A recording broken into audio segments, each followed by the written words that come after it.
전 세계 인구의 3분의 1이 믿고 있는 종교가 단 한 명의 유대인으로부터 시작되었다는 사실을 생각해 본 적이 있나요? 2000년 전 로마 제국의 변방에서 일어난 작은 사건이 어떻게 인류 역사상 가장 광범위한 종교 운동으로 발전했을까요? 오늘날 지구상 거의 모든 대륙에서 23억 명이 따르는 기독교의 놀라운 확산 과정을 살펴보겠습니다.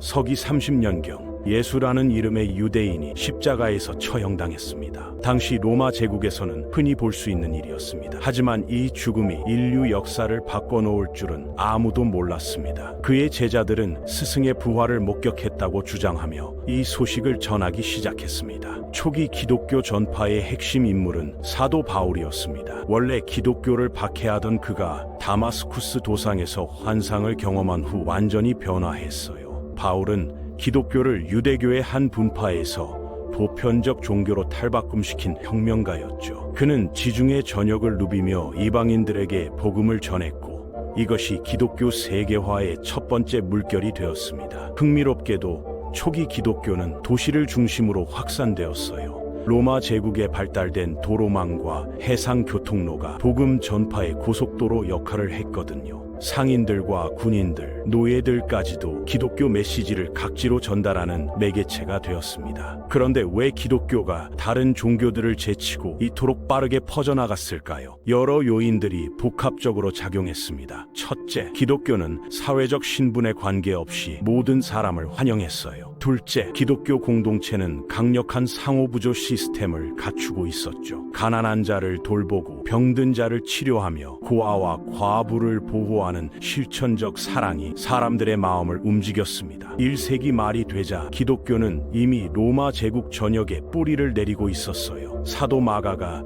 이집트 알렉산드리아에 세운 교회는 오늘날 콥트 정교회의 모태가 되었고 사도 토마스는 인도까지 가서 기독교 공동체를 세웠다고 전해집니다. 하지만 기독교의 성장 과정이 순탄하지만은 않았습니다. 로마 제국에서는 황제 숭배가 의무였는데 기독교인들은 이를 거부했거든요. 이로 인해 네로 황제 시대부터 시작된 기독교 박해가 약 250년간 지속되었습니다. 역설적으로 이런 박해가 오히려 기독교의 결속력을 강화시키고 순교자들의 증언이 더 많은 사람들을 감동시키는 결과를 낳았어요. 301년 아르메니아 왕 티리다테스 3세의 개종은 기독교 역사상 획기적인 사건이었습니다. 세계 최초로 기독교를 국교로 선포한 국가가 탄생한 것이죠. 이는 기독교가 개인적 신앙을 넘어 국가적 차원에서 받아들여질 수 있다는 가능성을 보여준 사례였습니다. 312년 콘스탄티누스 황제의 개종은 기독교 역사의 분수령이었어요.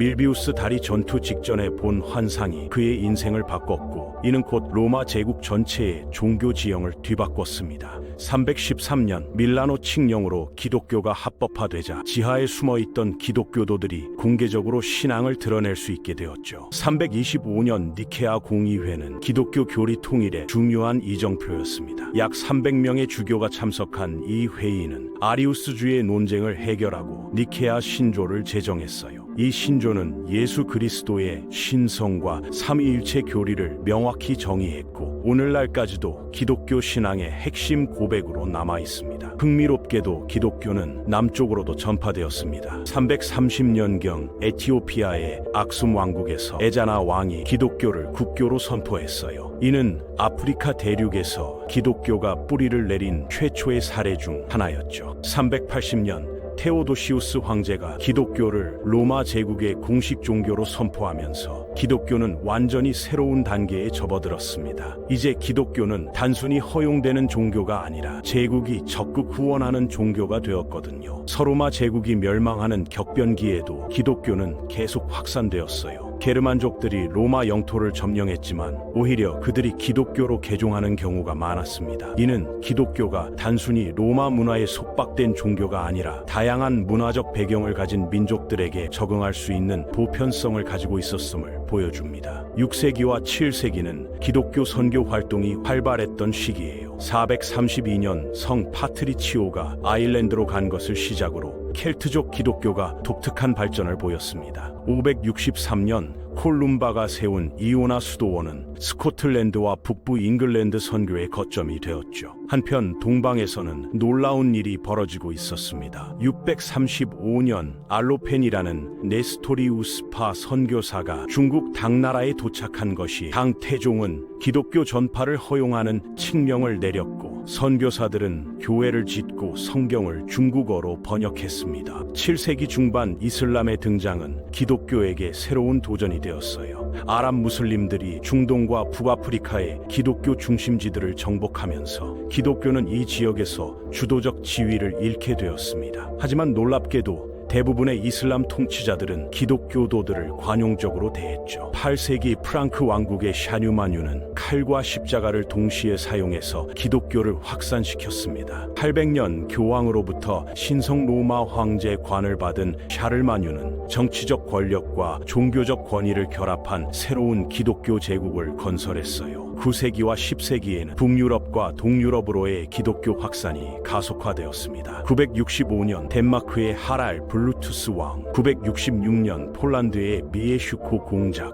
988년 키이우의 블라디미르 대공의 개종은 각각 스칸디나비아, 폴란드, 러시아 지역의 기독교화를 이끌었어요.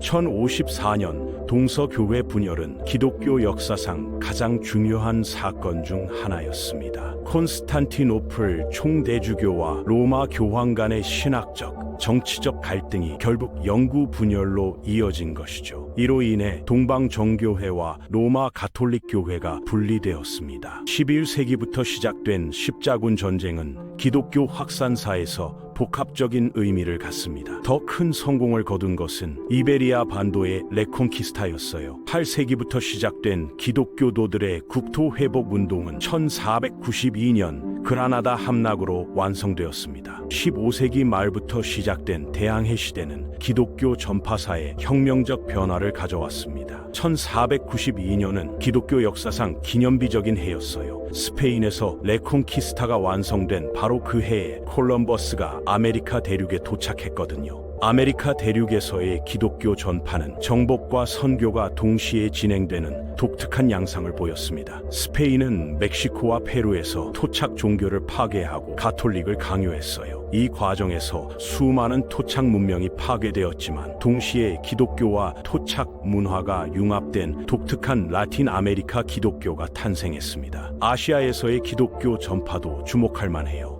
프란시스 하비에르는 1542년 인도 고아에 상륙한 후 1549년 일본에 도착했습니다. 1565년 필리핀이 스페인 식민지가 되면서 동남아시아에서 유일한 기독교 국가가 탄생했죠. 17세기 초 북미 대륙에 영국과 네덜란드 개신교도들이 정착하면서 새로운 양상의 기독교 전파가 시작되었습니다. 이들은 종교적 자유를 찾아 신대륙으로 온 경우가 많았기 때문에 남미의 강제적 개종과는 다른 자발적 신앙 공동체를 건설했어요. 19세기는 위대한 세기라 불릴 만큼 기독교 선교가 활발했던 시대입니다. 유럽 제국주의 확장과 함께 기독교는 지구 곳곳으로 퍼져나갔어요. 1788년 호주, 1797년 폴리네시아, 1814년 뉴질랜드로 기독교가 전파되었습니다. 아프리카에서는 데이비드 리빙스턴 같은 영웅 선교사들이 활동했어요. 1884년 한국에 도착한 미국 장로교 선교사들은 서양 의학과 교육을 통해 기독교를 전파했습니다. 한국에서의 기독교 성장은 매우 성공적이어서 오늘날 한국인의 약 30%가 기독교도예요. 20세기 공산주의의 등장은 기독교에게 새로운 시련이었습니다. 소련과 동유럽 공산주의 정부들은 교회를 탄압하고 종교 활동을 제한했어요. 하지만 기독교는 놀라운 회복력을 보여주었습니다. 오늘날 기독교는 전 세계 인구의 거의 3분의 1인 23억 명이 믿는 세계 최대 종교가 되었습니다. 2000년 전 로마 제국 변방에서 시작된 작은 종교 운동이 어떻게 이토록 광범위하게 확산될 수 있었을까요? 그 답은 기독교가 가진 보편성과 적응력에 있어요. 기독교는 다양한 문화와 언어, 사회 구조에 적응하면서도 핵심 메시지를 유지할 수 있었습니다. 또한 정치적 권력과의 결합,